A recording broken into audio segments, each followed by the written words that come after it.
Did you know that human trafficking happens in every city, zip code, and county of Tennessee? Did you know that 97% of human trafficking survivors in Slavery Tennessee serves are U.S. citizens? Welcome to Human Trafficking at Home and In Slavery Tennessee training series. According to Shared Hope International, a nonprofit organization dedicated to preventing conditions that foster trafficking, each state is evaluated on 41 key legislative components. And over the last 3 years, Tennessee has ranked #1 in the country for its collaborative work to address human trafficking. In Slavery Tennessee has been the flagship nonprofit that helped create this proven model for success. In our continuing effort to provide community education, we launched Human Trafficking at Home in November of 2020. Human Trafficking at Home features a variety of topics based on relevant and timely issues. This training series seeks to pull back the curtain so you can learn just how In Slavery Tennessee provides comprehensive support services for human trafficking survivors. We will also take a look at specific ways In Slavery Tennessee strategically confronts slavery in our state. For 2021, we plan to have 4 webinars featuring the 4 pillars of how we accomplish our mission: aftercare, advocacy, training, and prevention. Would you like to delve into the nuances of what it's like to address human trafficking on the front lines? Join us for Human Trafficking at Home and learn more about best practices for making a lasting difference together.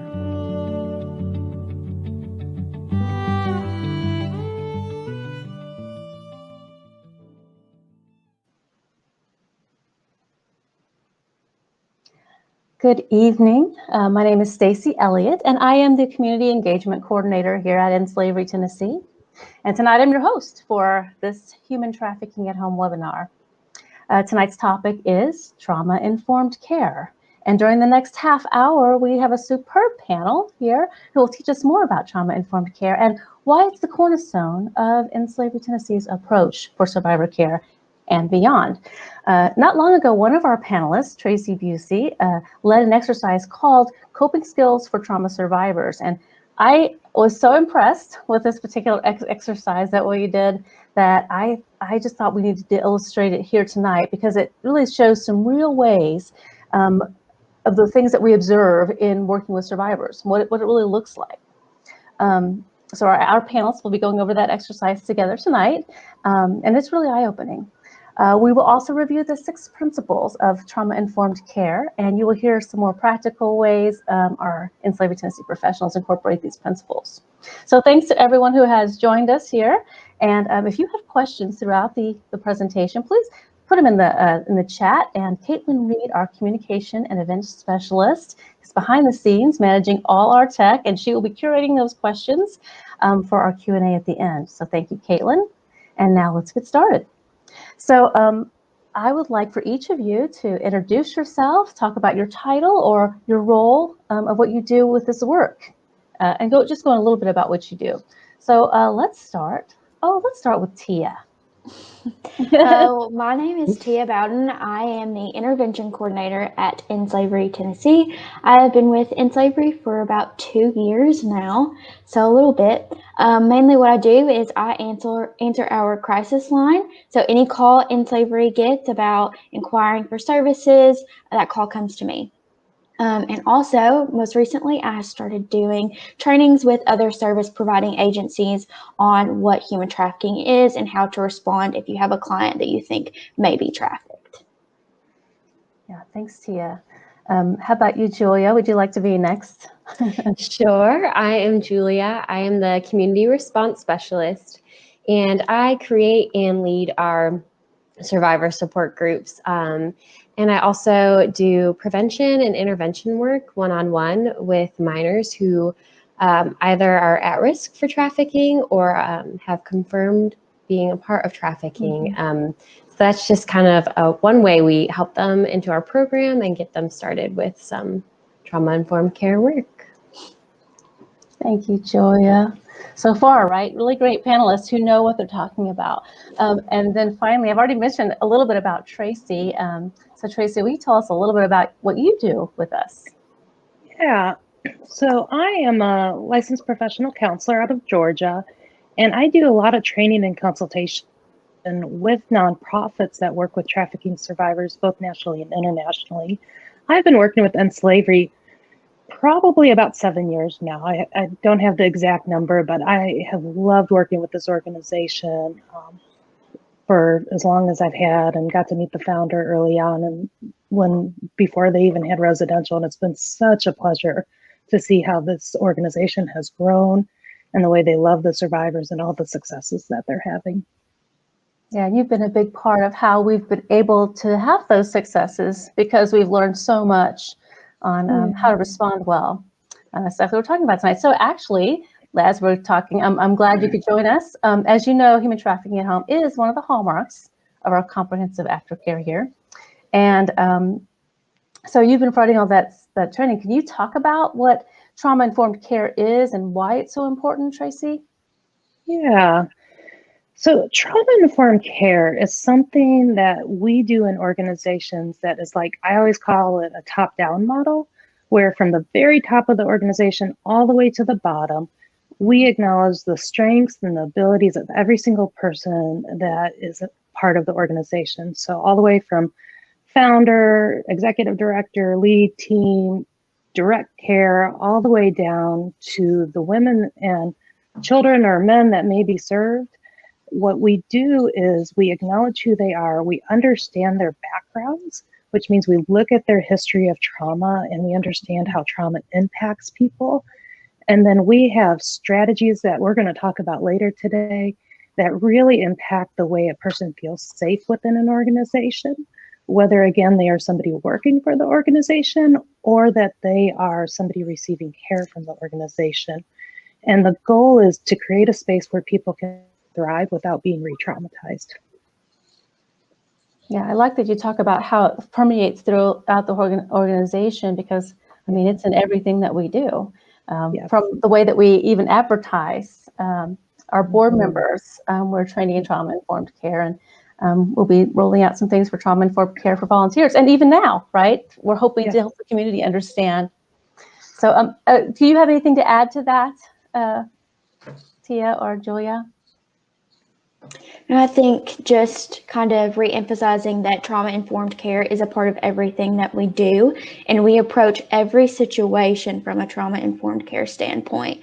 And so when we say that, we really mean it, and we all sit around in a circle talking about how we can best help each survivor that comes into our program, and that really happens. And just know that it is happening and it is important, and it's at the forefront of everything we do, but especially, of course, with interactions with survivors. Yeah, well said, Tia. I think it's a very personalized approach too, and it helps us just identify really how can we care for the survivor that's in front of us. So I'm glad that it's something that we embrace in our everyday at End Slavery Tennessee. Yeah, and it's constant growth and learning too. You have to kind of adjust when you learn things through this model. Okay, well, let's do, I mentioned earlier a little bit about an exercise. It's an interactive exercise. It's called Coping Skills of Trauma Survivors. So I'm hoping that you'll be able to show us an illustration of exactly what that kind of looks like in practical ways. So Tracy did this exercise with our team, and I thought it was just spot on. So since Julia and Tia know firsthand what this is like, I'm excited to watch you guys go through this exercise. All right. So what we're going to do with this is we're going to look at each of these columns. We're going to look at the types of trauma that are really typical of the survivors that end slavery serves. And then we're going to go on and look at the trauma symptoms of the survivors that are really common. And we're also going to look at the behaviors that are also seen a lot in the home and that you might experience when being around somebody who's experienced trauma. And so the first thing we're going to do is I'm just going to ask Tia and Julia to share some of the types of traumas that they encounter in the home. And I'm just going to start typing away and let them have at it. I kind of got us started off by just naming that sexual abuse is a really common trauma for survivors of exploitation. Yeah, I would add to that physical abuse and homelessness are two very common ones. Lack of family also. and experiencing a lot of death is common as well. So we'll put multiple deaths. Yeah, and connected with family, we also see a lot of violence in the home. So if I could spell. And we see a lot of women will report that they've experienced having guns put in their face and being threatened to be murdered in different ways. Does that seem right for you guys? Yeah, absolutely. Anything else you guys can think of? I would just add that a lot of them come with addictions, and addiction can just kind of create this own sense of trauma that compounds from it. So, yeah, addiction is one of those things. In fact, what I'm going to do, instead of putting that there, and that'll be a great lead-in for us, is addiction is a really normal symptom for trauma survivors. But as you mentioned, because addiction is a really common symptom, there are so many traumas that come with addiction. A lot of the survivors I've worked with have car accidents because of addiction. Or they have experiences where they almost OD, or they see somebody that they love OD. Or they have experiences of being raped when they are high and intoxicated. Anything else you guys want to add to the trauma list, or can we move on? I think we can move on. All right. So let's talk about some of the trauma symptoms. I've gotten us started off with depression, and we named addiction. What are some other symptoms that are just really common that are a result of the trauma that survivors experience? We see a lot of anxiety. And we see a lot of anger. And a lot of our clients are diagnosed with bipolar disorder. And that's a good one to bring up, because what bipolar does, they probably already had bipolar, and that's not because of the trafficking, but what the bipolar does is it makes them really vulnerable to be exploited. Anything else you guys can think of? I would add dissociation, which is just like a feeling of detachment from your body or in the environment. We have that a lot. I'm gonna try and write something I can't spell. Vigilance. Nope, that's not how it goes. Close enough. So hypervigilance we see a lot too with survivors, and that's kind of like where they're always looking around and wondering what might happen next, and they kind of get jumpy. And that's a result of the trauma as well. Does that the kind of thing where if someone kind of scares kind of easily, is that hypervigilance? Yeah, absolutely. And, part of it is a survival response that many of us have. Like if somebody came behind you and just tapped you on the back and you didn't know they were there, you might just jump out of the chair. And that's your body saying, wait, am I safe? And so trauma survivors have lots of reasons their body has learned how to kind of jump to make sure that they're safe. The next one I wrote was flashbacks. A lot of times trauma survivors will, connected to dissociation, go back in time to a trauma experience that they've had and relive that trauma experience, which also leads to nightmares. And I would imagine you ladies could attest to the fact that the women have trouble sleeping at night. Yes, Definitely. And so we'll just put sleep issues. Anything else you guys want to mention under symptoms? Looks about right. Yeah, absolutely. All right, so now we're going to move to behaviors of survivors. And whenever I do this training with residential staff, I always ask them, what are those behaviors that just kind of get under your skin a little bit? If you're a parent at home or you have siblings, think of those behaviors that just kind of like irk you. That's kind of the type of behaviors we're looking at right now. So why don't you ladies tell me what some of those behaviors are? I started us off with bullying tonight. Sorry, Tia. It's okay. That's okay. We get a lot of lashing out at staff sometimes.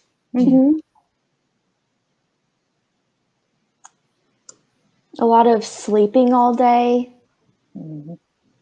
Yeah, low motivation. Yeah. Yeah, the sleeping all day will lead right to being up all night, and usually eating at night is a really common thing. We'll have survivors steal or take other clients' things in the house.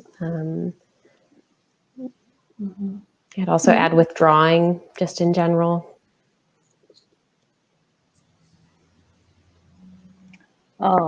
And I added hoarding under stealing because that's just really common for trauma survivors to like hoard lots of stuff. So you like might go under their bed and like, let's say you had a bunch of snacks somewhere that survivors could get to it, and you might find like a whole like laundry basket full of snacks. You know, something I experience a lot now, I worked with adolescents mostly when I was directly working with survivors, and they just fought all the time. And I mean like physically fought, and we're just trying to get under each other's skin all the time. And that just was really common for us. And a lot of manipulation of trying just to get what they wanted. Anything else you guys want to mention? I think that looks good. So what I want to point out before we close this exercise, we called this coping skills of trauma survivors for a reason. And what I want you guys to do is I want you to imagine, you know, being someone who has experienced all these traumas. And it's not uncommon for a woman in the home to have experienced every single one of these traumas that we have listed tonight. So imagine you've experienced sexual abuse as a child, physical abuse, probably emotional and psychological abuse, homelessness, you don't have family or you live in a one-parent home. You've witnessed multiple deaths, and you've witnessed a lot of domestic violence, and you've been threatened with your life. You've been in multiple car accidents because of you being intoxicated or other people being intoxicated. You thought you were going to OD once, and when you were intoxicated, you were raped. As a result of that, you had a lot of challenges, right? And so you might feel depressed or anxious, or have some of those trauma symptoms of hypervigilance, dissociation, a lot of sleep issues. Now, when you think about that, these are folks who maybe have never been taught how to take a deep breath, you know, or like how to write in their journal, or to do various other coping skills that other people might have access to. And so when we look at the behaviors of survivors, these are what I call coping skills.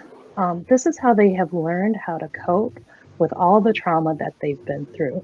And it helps me to understand trauma survivors better, so that when they are yelling at me, I can, instead of getting angry at them or annoyed with them, I can look at them and say, wow, thank you for trusting me with your feelings today. I can tell that you have a lot to say. Can you tell me more about how you're feeling? And that just really opens them up to, you know, receiving the care that they want. And so it is helpful for us to develop empathy, and that's a big part of trauma-informed care. Yeah. You know, I think about some of the things on that last column, those behaviors that maybe if you just see those behaviors and that's all you see, now it's easy to make a judgment call about, oh, that, and write that person off, without understanding what's behind all that.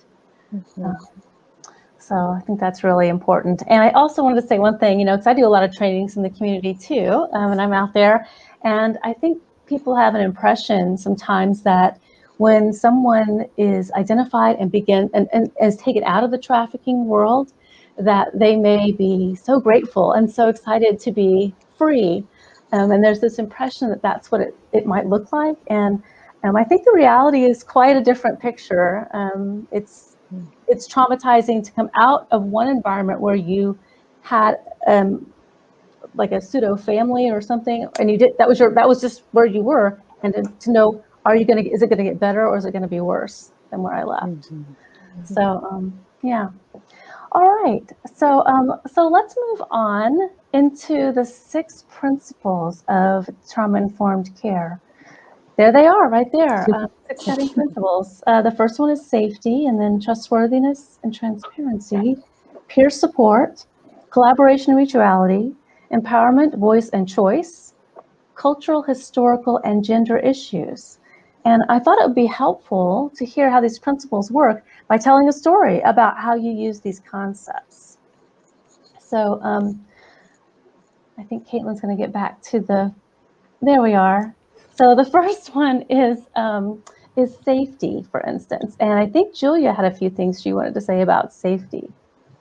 Yeah, well, having been in this pandemic for about a year now, we've been doing our survivor support groups online, which has been great, but it takes away a very crucial part of ensuring safety among our survivors, especially when we're discussing potentially triggering content or asking them to kind of open up about their story. And so being online, I can't be in the room and watch their body language or get a sense of, where they're at if they're feeling triggered or need a break or need a moment. And so it's crucial that while we're doing groups online, that I am ensuring that they're both feeling physically and emotionally safe. And I do that with a check-in, check-out process. We check in at the beginning of group. I ask, how are you feeling? What are you bringing in today? Is there something that we just need to air out before we even get into our content?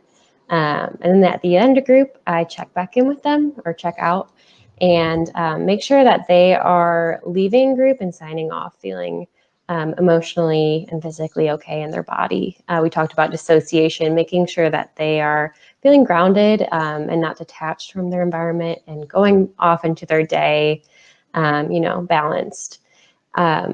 But the other factor to consider with all this is we're being called to be safe at home right now. And the reality is that not all of our clients are living in a safe place. And so being able to build rapport, especially with new clients as they're coming into our program, has been crucial to just lay a foundation of trust with them, doing that through active listening and affirmation, so that if there's something going on in their environment, they can feel like they can come to us and tell us about it, and we can help them find a more safe situation.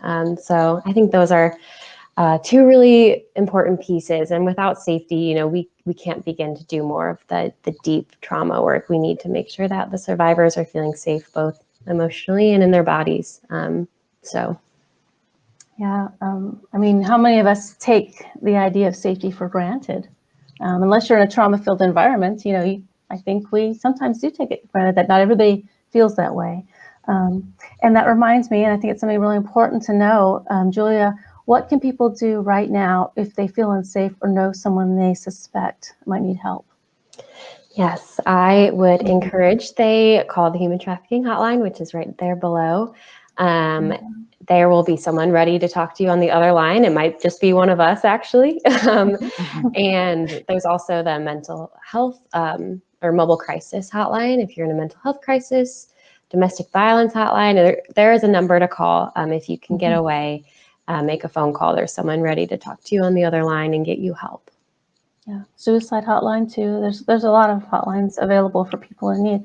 I have the human trafficking hotline in my phone, and I always encourage people to add it to their contacts. But I think it's especially important for people on the front lines, and that can be anybody who's likely to come into an encounter a potential victim. And that can be what, you guys, like teachers, first responders, people in the medical profession, people in the beauty industry or the hospitality industry. Faith leaders. Say what? I said, as you work as a trucker. Yes, right. And those are just a few. So if mental health professionals and social workers like us too, if you happen to be in that field, I think it's really important to have that stuff at your fingertips. All right, let's move on to the second principle, talking about trustworthiness and transparency. And Tia, can you talk about this principle? Yes, absolutely. So a lot of times when I'm meeting with a survivor, I'm the first person from In Slavery Tennessee that they meet or that they speak to. And so what I want to do right from the beginning is let them know that this is a safe space and start building that sense of rapport and relationship with them. And so I'm very transparent in what our program looks like. And a lot of that kind of means for us, it means right now we don't have 24/7 staffed safe house. So if that's not something that you feel comfortable with, then let me help you find somewhere where you do feel comfortable. So very transparent in we are doing what we can to make sure that you are going to the place that is the right fit for you. And so being really honest about who we are and what we do and what our expectations are. And another thing that I have implemented just within the last few months is a booklet that has photos of the safe house in it. And so that they can look at this booklet and kind of see where we're going and what this space is going to look like. Because if you imagine getting into a car with someone that you have never met before to go to a home that you have never been to before, that's filled with people that you do not know, and you don't know the circumstances of, can I have my phone? How often will I be meeting with someone? Is there a lock on my door? If you imagine going into an environment where you have no idea about any of the circumstances or any of the people that you're with, that you're going to be with, that's really scary, right? And so I do what I can to explain our environment and give them as much information of the step-by-step process. So as soon as I go to pick them up, I'm going to say, we're going to fill out this paperwork. You're going to sign this transportation release. We're going to get in the car, and I explain as we go so they know what's coming this whole time, so that they have this feeling that I'm being honest with them and also building that sense of trustworthiness. So that they feel safer. So it all goes back, they all kind of circle into each other, right?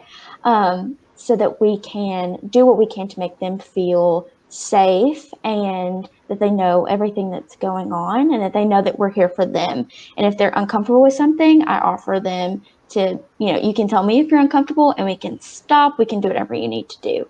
And so giving them their voice back that they may not have had in the past.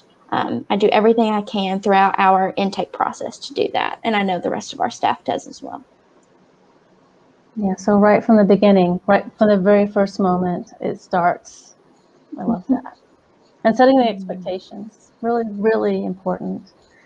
Okay, so next there is peer support, collaboration and mutuality. And I know we probably don't have time to get through all of these, so I'm going to go ahead and name those two. But I would like Tracy to talk about maybe the final ones. What can you tell us about what empowerment, choice, and voice, number 5, is like? Yeah.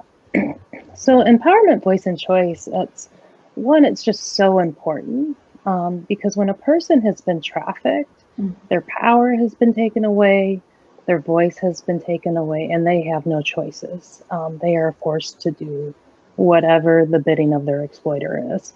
And so when they come into a residential situation like the safe home and slavery, we want to give them as many options as possible. And we want them to know that their voice is heard and it's honored.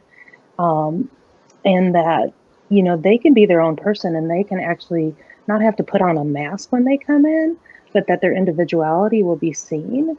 And that they will not be forced to do anything that they don't want to do. We also just want to empower them to use their skills and their abilities and their strengths. And one of the things that I've seen done in the safe home before is that what we do is we create spaces for the survivors, maybe once a month, every other week, or even weekly, where the survivors can come together with staff and talk about, hey, this is a challenge I have with what's going on in the home right now. And maybe I don't like this rule, or I want to have more opportunities to get out of the house, or I want to have more opportunities to eat the kind of food I like, and they'll have a lot of requests. And the goal of the treatment team is always going to be, one, to give them a safe space to talk. So here we're full circling, right? We want to give them safety, but that's also voice. We're empowering them with their voice and saying, hey, you can choose, you can tell us whatever you want us to hear, and we're not going to judge you. And then when they make their request known, we are going to do everything we can to, give that to them if it makes sense within the confines of what we're able to do, as long as it's safe and good for the rest of the community and for them. And so we work with them and we empower them to say, hey, you need to ask for what you want. We don't want you to stay silent anymore. We want you to leave this place as a confident person who knows themselves and can stand up for themselves and make their requests known, and feel like they have choices in life. And so even when they don't feel like they have choices, one of our goals is to say to them, like, okay, you think you can't do anything but be in this program or go to your class today or whatever, and I'll say, here are your options. Can you think of any other options of what you could do? And I might even offer some ridiculous ones to say, you can go dance in the street if you want. I don't care. You have lots of choices right now. And the whole idea is to say you are free, and we want them to know that they are free to be who they are and that they are no longer trapped or being held captive anywhere. And so it is a really important piece of trauma-informed care that we do that. Yeah, and if that choice has been taken away for so long, I mean, I guess it takes practice to know to practice what it's like to walk in freedom. Yeah, that's a little right. scary too. And this last one, talk a little bit about cultural, historical, and gender issues. Yeah, so I'm gonna say a couple things about that. It's such a big one. I always tell folks I could do a whole training just on this principle, because it's so important to understand what somebody's history is, what their cultural background and current experience is, and where they are with their gender identification and how they embrace that and how they live that out in their life, and that they can do that without judgment. And so, there's a lot of components here, and I have like 3 principles that I live by around that. And one is that I stay curious about people. I want to understand their history. I want to understand their culture, and I want to understand, how they identify in their gender. And, the other thing I want to do is I want to be informed. And so sometimes that means I get cultural informants. And I ask people who don't mind me asking them questions about culture. Or, I do the hard work and I do some research online, or I get some books and I start reading so that I can know more about culture, or I go to special trainings so that I can learn. And then the other thing is I force myself to be uncomfortable. And that means like I ask questions when I don't know stuff. Yeah. And so, like I remember when I first started working in a safe home, I didn't know anything about how to do African American hair. And the girls were, at first they teased me about it. And I just told them, I was like, you know what? I don't have African American hair. I don't know how to do African American hair. I wonder if you would teach me. And they love to teach me how to do their hair. And it was really cool. I learned a lot, and it built a connection for us. The other thing about, history, culture, and gender is that activity we did earlier is kind of what that's all about. Is like we're wanting to know their trauma history so that we can develop empathy for them and we can understand them better. And that is true for culture, history, and gender. Is like we want to know the person in front of them, and only they can know themselves as well as anybody in the world. I always say they're the expert of themselves. And I'm just like a curious person who's wanting to learn about them, to be connected, and to, have an opportunity to love on them and care about them.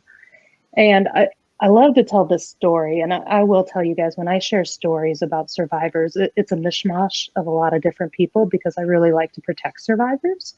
And so I don't share personal stories unless I have explicit permission.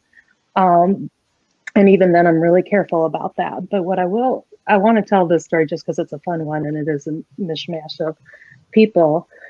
But I want you to imagine, a young woman who's 18 years old. She's biracial.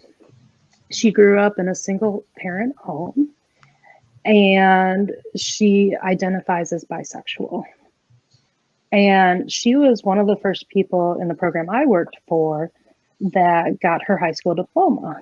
And as soon as she got her high school diploma, myself and a couple other well-intentioned folks were like, oh, we are going to get her a scholarship to go to college.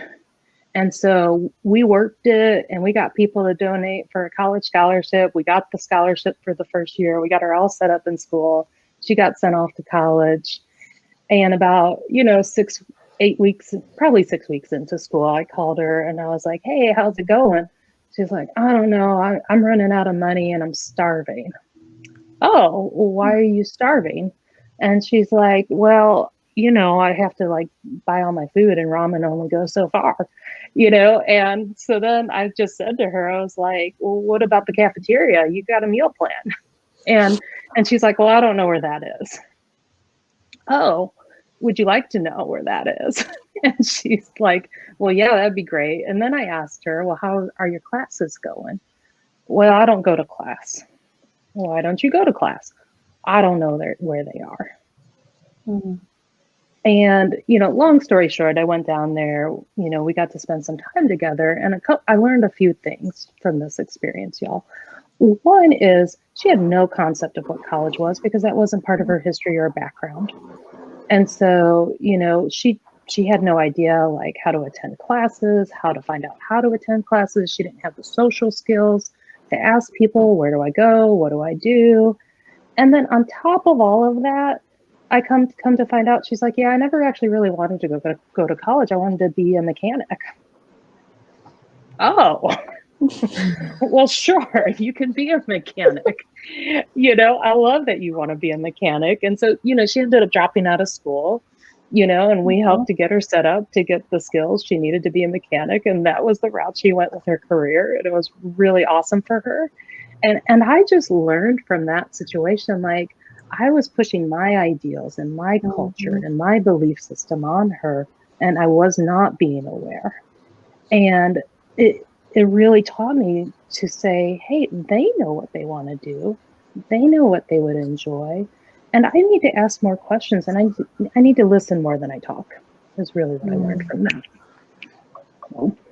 That is a perfect story for illustrating, just it's okay to make mistakes because we've pivoted. And I love that. Yeah.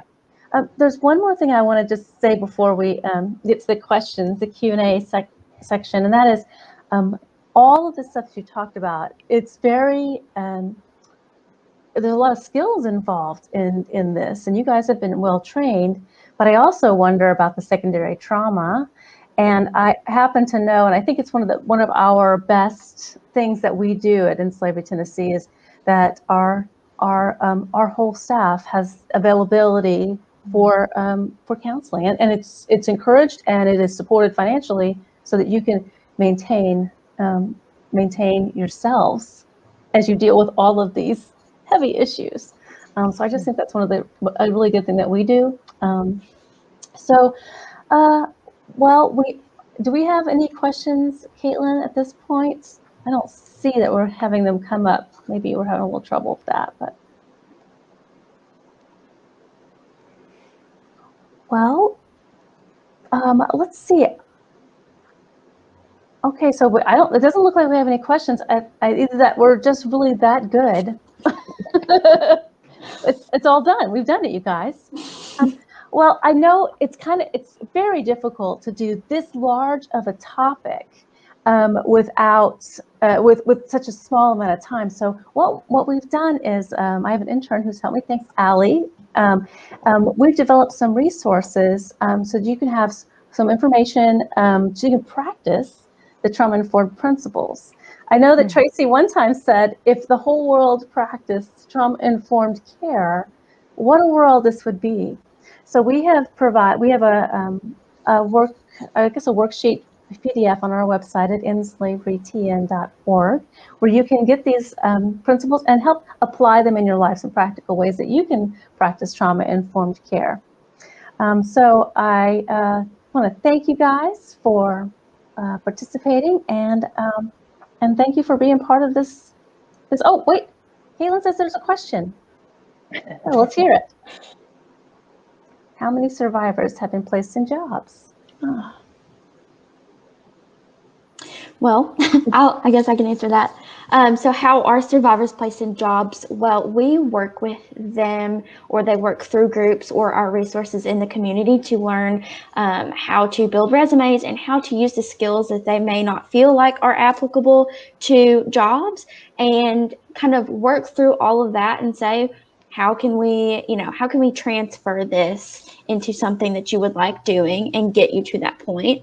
And it takes a lot of work on our lovely care coordinators' parts to help find those applications, fill out those applications with them, and be a support to them.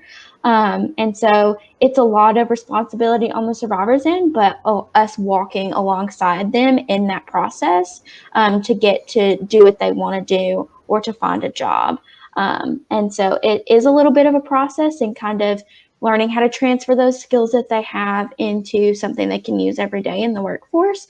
But it definitely gets done with a lot of work with our wonderful, wonderful Julia and the other resources we have in our community to get to that place.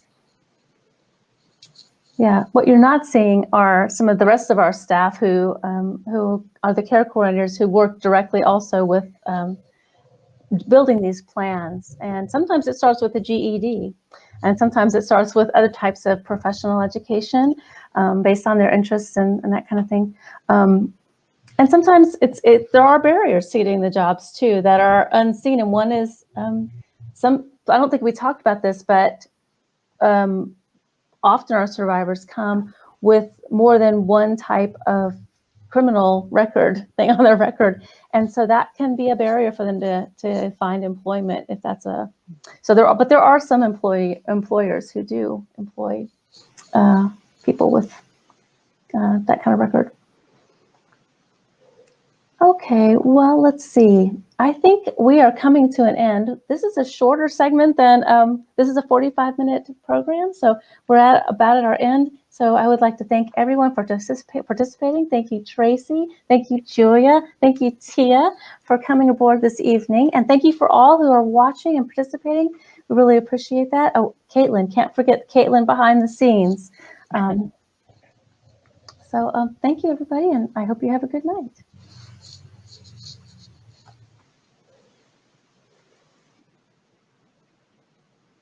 Oh, I'm still on because I still want to tell you about our Someone Like Me, the official podcast of End Slavery Tennessee. We will be launching in just a week, about a week from now, maybe not even that long. And please join us for that live stream coming up very soon.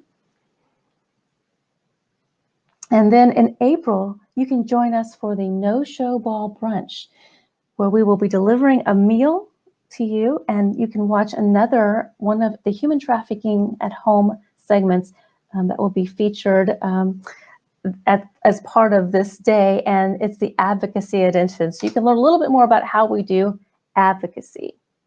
Okay, well, I'm Stacy Elliott, and I hope you will join us for the remainder of our Human Trafficking at Home series. Good night, everybody.